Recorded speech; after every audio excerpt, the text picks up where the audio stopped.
শীত এলেই বাঙালির জীবনে ফিরে আসে চিরচেনা এক স্বাদ পিঠা। ভোরের কুয়াশা, খেজুরের রস আর নতুন চালের গুঁড়োতে তৈরি পিঠা যেন শীতকালীন সংস্কৃতির অবিচ্ছেদ্য অংশ।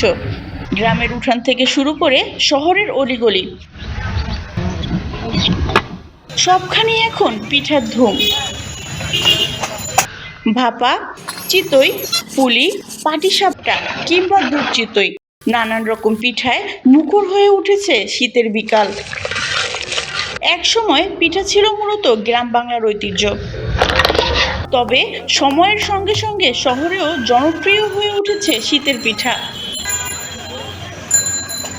বিভিন্ন পিঠার উৎসব আর অস্থায়ী স্টলে ভিড় করছে সকল বয়সের মানুষ। বিশেষ করে খেজুরের গুড় আর নারিকেল মিশালে তৈরি পিঠা যেন শীতের স্বাদকে আরো বাড়িয়ে দেয়। অনেক পরিবারের নারীরাও ঘরোয়া পিঠা বানিয়ে বাড়তি আয়ের পথ তৈরি করেছেন। আধুনিক জীবনের ব্যস্ততার মাঝেও শীতের পিঠা বাঁচিয়ে রেখেছে বাংলার ঐতিহ্য ও আবেগ।